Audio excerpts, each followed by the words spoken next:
ወይዘሮ ሜላት ባዩሽን ፖሊስ ጣቢያ ይዛት ቀረበች። ወይዘሮ ሜላት እርግብን ሳታገኛት አትቀርም ይመስለኛል። ወይዘሮ ሜላት እርግብን አግኝታ ስትጠይቃት ሁሉንም ነገር ነግራታለች።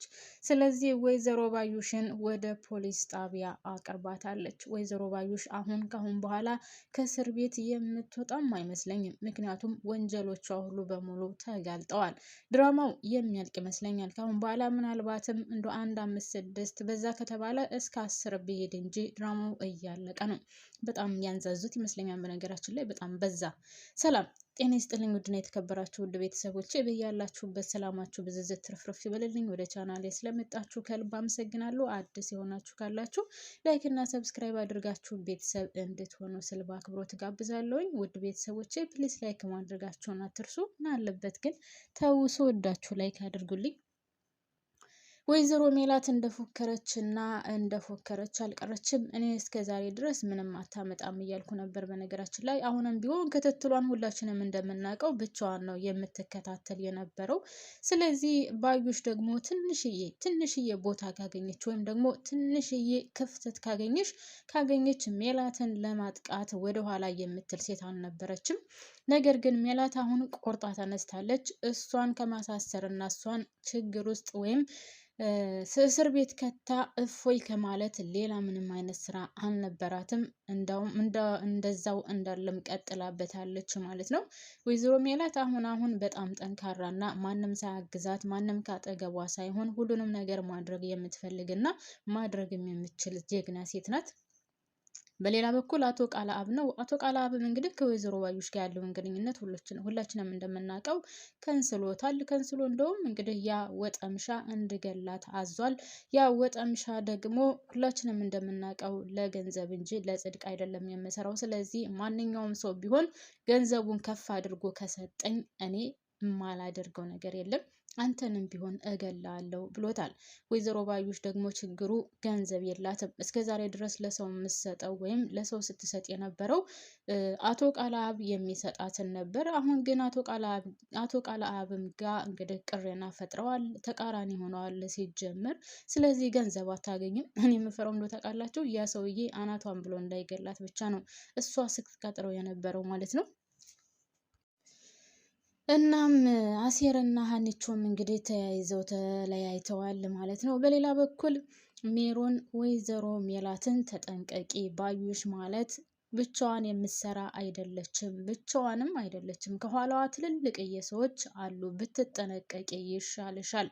እኔ የማውቀውን ነገርሻለሁ፣ ከዚህ በላይ ግን እንደዚህ ነው ብዬ በዝርዝር ወይም ዲቴል ልነግርሽ አልችልም ብላታለች። እሷም እባክሽን ንገሪኝ፣ ከማን ጋር ነው የምትሰራው? ምን እያደረገች ነው ያለችው ብትላትም አይ ይህንን ነገር ልነግርሽ አልችልም፣ ነገር ግን እኔ የማውቀውን ነግርሻለሁ፣ ተጠንቀቂ፣ ባዩሽ ብቻዋን አይደለችም፣ ከሰው ጋር ነው የምትሰራው ስትልም አስጠንቅቃታለች። ሜላትም ምንም አልመሰላትም በነገራችን ላይ። ነገር ግን ከአቶ ቃለአብ ጋር እንደምትሰራ ብታቅ ሜላትስ ምን ትላላችሁ እናንተ ውድ ቤተሰቦቼ? ምክንያቱም አቶ ቃለአብ የካምፓኒዋ ወይም የምንድን ነው የሚባለው የድርጅቷ ክስረትን የሚመኝና እሱ ከፍ ብሎ እሷ ቁልቁለት እንድትሄድ የሚፈልግ ሰው ነው። ስለዚህ ከዚህ ሰውዬ ጋር ነው እንግዲህ ደግሞ በሌላ በኩል ግብ የገጠመችው። ሜሮን አስጠንቅቃታለች። ይህን ነገር ካልተጠቀመችበት ወይዘሮ ሜላት የሚደርስባትን ነገር ሁላችንም የምናውቀው ነው። ነገር ግን አቶ መስፍንም በጣም ጠፍቷል። አቶ መስፍን ምን እያደረገ ይሆን? ለምንስ ጠፋ? ከዚህ በፊት ሁላችንም እንደምናስታውሰው እንደምንም ብዬ እኔ እደርስበታለሁ እሷ እያደረገች ያለችውን ነገር ዝም አልልም ሲል ነበር። ነገር ግን በዚህ 3-4 ክፍል አቶ መስፍን አልታየም። በዛሬው ዕለት እርግጠኛ ነኝ ይመጣል ብዬ አስባለሁ። ነገር ግን ወይዘሮ ሜላት ባዩሽን የዛ መድረሱም ፖሊስ ጣቢያ ቀርባለች። እነዛ ፖሊሶችም ወይዘሮ ባዩሽን የጊዜ ጉዳይ እንጂ እዚህ ፖሊስ ጣቢያ መጥተሽ እንደምትታሰሪ እርግጠኛ ነን እያሏት ነበር ካስታወሳችሁ ውድ ቤተሰቦቼ። እሷ ግን አሁን እዚህ ሁኜ ምንም ያላደረጋችሁኝ፣ ከአሁን በኋላ ከፖሊስ ጣቢያ ከወጣው በኋላ እናንተ ምንም አታመጡም፣ የምታመጡት ነገር የለም ስትልም ፎክራባቸው ነበር። ነገር ግን ውድ ቤተሰቦቼ እንግዲህ እንደምታዩት ፖሊስ ጣቢያ ገብታለች። በሌላ በኩል ተምቹ ነው። እኔ ተምቹ በጣም እያሳዘነኝ ነው። በነገራችን ላይ ተምቹ እንግዲህ ያው ከነዘ የድሮ የጎዳና ጓደኞቹን አግኝቶ ነበር። ነገር ግን አሁንም ህይወቱ ትክክል አይደለም።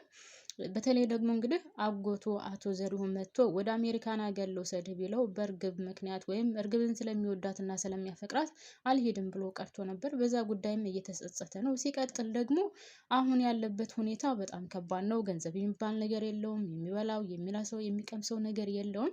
ውሎውና አዳሩ ጎዳና ነው። አሁንም ደግሞ አስፓልት ላይ ወድቆ ጓደኞቹ አይተውታል ማለት ነው። ተምቹ ራሱን ስቶ አስፓልት ላይ ወድቋል። በጣም ነው የሚያሳዝነው።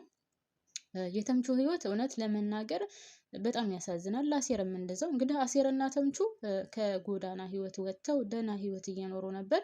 ነገር ግን እንግዲህ ተምቹን በእርግብ ምክንያት አሴርም ደግሞ በሀንቾ ምክንያት ተመልሰው ጎዳናውን ተቀላቅለውታል፣ ወይም ተመልሰው ወደዛ ወደ ነበሩበት ህይወት ተቀላቅለዋል ማለት ነው። በጣም ነው የሚደብረው። እንደዚህ መሆን አልነበረበትም ሆነን ለመናገር።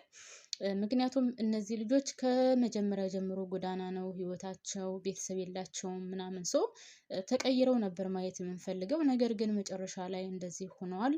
እስከ መጨረሻው እርግጠኛ ነኝ ጥሩ ህይወት ወይም ሊቀየርላቸው ይችላል ህይወታቸው፣ አላውቅም። እስካሁን ባለው ደረጃ ግን አሴርና ተምቹ ምንም የተቀየረ ህይወት የላቸውም። ሲቀጥል ደግሞ የአሴርና የሀኒቾ ነው። የአሴርና የሀኒቾ ጉዳይ አሁንም አወዛጋቢ ውስጥ እንደገባ ነው። እንግዲህ ሀኒቾ አሴርን መራቅ አትፈልግም። በሌላ በኩል ደግሞ እዝራ ይወዳታል፣ ያፈቅራታል። እሷ ለእዝራ ምንም አይነት ፍቅር የላትም፣ ለእዝራ ምንም አይነት ስሜት የላትም። እንደውም አሴር መታ እንኳን ደስ ያለ ከእዝራ ጋር ተጣልቼልሃለሁ ስትለው፣ አሴር ደግሞ እኔ ያንቺን ደስታ እንጂ ያንቺን ክፋት ወይም ያንቺን ለቅሶ አልፈልግም። ለምንድን ነው መተሽ እኔን ተጣልቻለሁ እንኳን ደስ ያለክ የምትይው? እኔ አንቺ እንድታለቅሽ እንድከፋሽ የምፈልግ ይመስልሻል? ሰው እኮ የሚወደው ሰው ደስተኛ ሆኖ እንዳይ ነው የሚፈልገው። እንዴት በዚህ ደረጃ ትገምችኛለሽ? ብሎ እንደውም ተበሳጭቶ ነው ትቷት የሄደው። እሷም ግራ ተጋብታለች። በሌላ በኩል ደግሞ እንግዲህ ሰላም ናት። ሰላምዬ ሀኒቾን ለምንድን ነው እንደዚህ የምታደርገው እያለች እሷም እየተቆጣቻት ነበር። በሌላ በኩል ምናሴ ነው። ምናሴ እንግዲህ ሁላችንም እንደምናውቀው በጣም ተቀይረዋል፣ ሌላ ሰው ሆኗል፣ አይታወቅም። ከእርግብ ጋር ያለው ግንኙነት በጣም ከድንብላል ጋር ያለው ግንኙነት በጣም አስቸጋሪና የከፋ ደረጃ ደርሷል። በሌላ በኩል ደግሞ ውድ ቤተሰቦቼ እንግዲህ ድንብላል ናት። ድንብላል እየከፈለች ያለችው መስዋዕትነት ለተምቹ ስትል በጣም ከባድ ነው። እኔ በበኩሌ እንደውም ከወይዘሮ ሜላት ቤት ወጥታ ወይም ከሱ ጋር በሆነች የሚል ነው ሀሳብ ያለኝ ሆነ ለመናገር። አሁን ተምቹ እንግዲህ አስፓልት ላይ ወድቆ ጓደኞቹ ናቸው አጠገቡ ቁመው ያሉት። ድንብላል ደግሞ እንግዲህ ከዛ ቤት ሆና እየከፈለች ያለችውን ዋጋ ሁላችንም የምናውቀው። በተለይ ምናሴ ይህን ነገር ካወቀ በኋላ ያላት ህይወት በጣም ከባድ ነው። እንደውም ሀኒቾ ምን ሆነሽ ነው ምናምን ብላ ጠይቃን ነበር። ለሀኒቾ እንኳን ነግራታለች። ነገር ግን ያው ያለበትን ሁኔታ መናገር አልፈልግም፣ እሱን ጠይቄው እሺ ካለ ነግራቸዋለሁ፣ ያለበለዚያ ግን አትናገሪ ስላለኝ አልናገርም ብላለች። እንግዲህ ተምቹና አሴርም ሊገናኙ ይችላሉ። በሌላ በኩል እንግዲህ የእርግብ ጉዳይ አሁንም በድብቅ እንደቀጠለ ነው። እርግብ ብትገኝና እርግብ ከቦታው ማለት ፖሊሶቹም ሆነ ወይም ወይዘሮ ሜላት ቢያገኟት እውነታውን አውጥታ ሁሉም ነገር እያልቅ ነበር። ነገር ግን ምናልባትም ወይዘሮ ባዩሽ ወይዘሮ ሜላትን ልታጠቃት ትችላለች። ጊዜና ቦታ ካገኘች ሜላትን ለመግደል ወደኋላ አትልም። ነገር ግን ያው ከመጀመሪያውም ጀምሮ ዋናዋ አክተሯ ሜላት ስለሆነች ሜላት ትሞታለች ብዬ አላስብም። ምናልባትም ያው ወንጀለኛዋ ባዩሽ ስለሆነች ባዩሽ መጨረሻዋ ወይም ቅጣቷን ትቀጣለች ብዬ ነው የማስበው ውድ ቤተሰቦች። ምክንያቱም አንድ ድራማ እንደዚህ ጀምር ዋና አክተሩ ያው ብዙ ስቃይ ይደርስበታል፣ ብዙ መከራ ይደርስበታል፣ ብዙ ክስረት ይደርስበታል። ነገር ግን መጨረሻ ላይ አሸናፊ የሚሆነው አክተር ነው። ባዩሽ ግን ያው የስራዋን ታገኛለች ብዬ አስባለሁ። ከሜላት ምንም ያን ያክል ጉዳት አላደረሰችም። ያው በህይወቷ መታለች፣ በልጆቿ መታለች፣ በንብረቷ መታለች። ነገር ግን ያሰበችውን እና ያቀደችውን እስካሁን ድረስ ምንም አይነት ስኬት አላገኘችበትም። አሁንም ቢሆን እንግዲህ እስከ ጥግ ድረስ እየሄደች ነው። ከአቶ ቀላብም ጋር ሆነ ከእርግብም ጋር ሆነ ያላደረገችው ነገር የለም። ነገር ግን ጥላትነትንና መጥፎ ነገርን እንጂ ጥሩ ነገር እስካሁን ድረስ ያስተረፈችው ነገር የላትም ማለት ነው። ውድ ቤተሰቦቼ እናንተስ ምን ትላላችሁ? አሴር እና ተምቹ ይገናኛሉ? ድንብላልና ተምቹ ተጋብተው ማየት እንፈልጋለን የምትሉስ እስኪ ሀሳብ አስተያየታችሁን አካፍሉኝ። ወይዘሮ ባዩሽ ቅጣቷን አግኝታ ስትሰቃይ ማየት እንፈልጋለን። ወይዘሮ ሜላት እስከ ቤተሰቦቿ ሰላም ሆና ማየት እንፈልጋለን። አሴርና አንቹ ተጣምሮ ማየት እንፈልጋለን። ውድ ቤተሰቦቼ ያላችሁበት ሰላማችሁ ይብዛ። ላይክ ማድረጋችሁን አትርሱ።